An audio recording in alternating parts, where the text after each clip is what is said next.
Hello guys! Another day, another vlog na podta. So medyo cloudy o medyo rainy karon nga adlaw no. So naami karon diri sa town sa Omaru kay gingnan ako si Mark nga maglibot-libot sa siya diri sa town na si kay isa lang para sa iyang practical nga driving exam karong September 12. So kani nga area is wala gyud kay mi dili mi familiar ani nga lugar, so mo na nga nag-request ko sa iya ha maski dili ako ang mag-practical nga mag-drive mi medyo naglalis gyud mi diri kay na wrong turn kay mi kay no exit man dai ni nga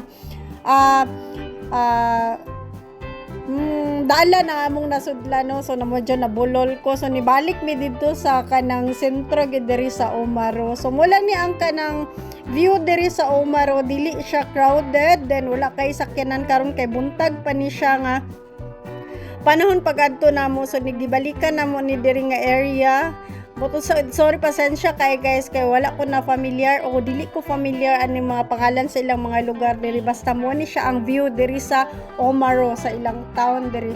Diha nga diri nga area makita nato ilang dagat, tapos kani akong sige lang na kog istorya ni Mark ani is ang mga road sign nga iyang tanawon kay nagtan-aw man gud pud mi sa YouTube kung unsa pud ang ilang mga style sa ilang pag-drive diri sa New Zealand. So lahi gyud ang atoa is lahi pud diri ang ilang patakaron, pero pare-pareha ra gyapon no sakyan nga drivean ug naa sila yung mga rules nga medyo lahi gamay sa Pilipinas pero makarry ra na nato. Ang amo lang diri is kanang ang area kung ahagid siya magliko kay wala magud kay mi ka tuod diri nga dalan, so mas maayo magid tuno nga medyo naata gamay background before ta mag practical exam kay basig na ta pag practical nato na mental block na ta impes muliko ta basig nagsaon sa ba muliko or nag-stop na lang ta or nanggahi na jud ta, na joke kidding aside no.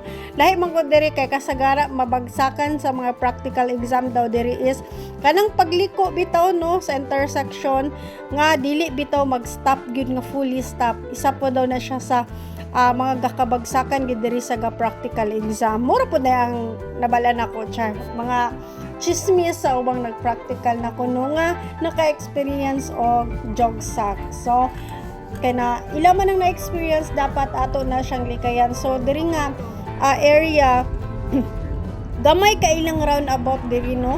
So ana si Mark gamayan kay sila sa roundabout, so maglisod siya og kanang diretso og signal bitaw kay mag-signal man ka pa right, so diretso din pag mo exit na ka mo signal ka pa left. Kaning area is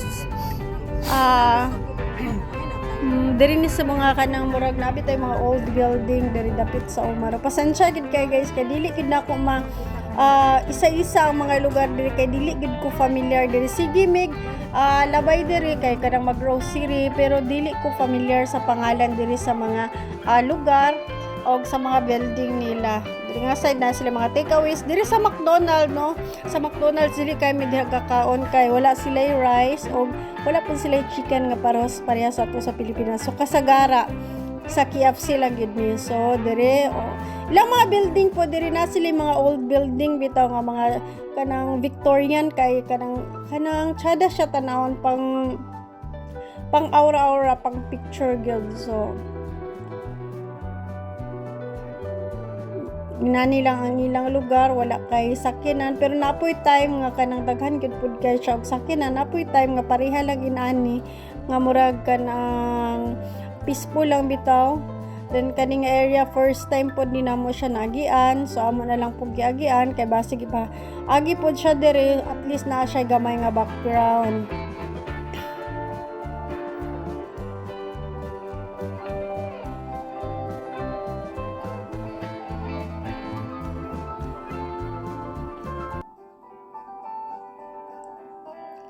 So nag-insist nung tako ni Mark nga maglibot paginta na libuton paginta na mo another round kay para nga medyo ma-familiar bitaw niya gamay, pero ingon man gid siya nga okay na daw na nakita na daw ni ang area murag kanang makaya na daw niya. So nagdiretso na lang po dahil mi sa countdown kay naami paliton nga kanang rice or mag-top up mi og mga kanang kailangan na mo sa balay kay next week naman po dahil may maka-grocery balik kay next week pa mo po ang day off ni Mark. So nihapit na lang mi diri sa countdown. So first gina niya basta mag-grocery mi mga prutas good then ang toilet paper dayon table okay mga kagamitang turbalo.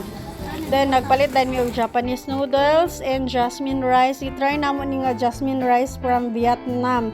So nag-sale man ang sardinas, dili gini siya sardinas nga sa Pilipinas. So sardinas nila diri so nagpalit na lang pod mi. Then nagkuha din ko coffee mate, duha ka buok and nagkuha si Mark og Milo. Inani lang ni ilang grocery store there guys, dili gid pareha sa ato ang ako ang grocery store nila sa first floor, then ang second floor department store, another floor sa padiya. Then for the chocolate ng dayta no pampataas sa atong blood sugar, then nagmuni-muni ko diha kung sagi akong ipasalubong ni Emery kay naman gid siya sa school karon basta magkita na niya nga mag-grocery mi mangutanan na siya kung nabagid siya ng pasalubong or namin napalit para sa nag-sale po daya ang Nivea. Nagpalit na lang sad ko then nagpalit din ko og additional nga bottles para kang Emery. Then shampoo, nag-sale po nilang shampoo half price na lang so nagkuha na lang ko shampoo and conditioner. So, mura na itong video karon guys. Thank you for watching. Bye-bye!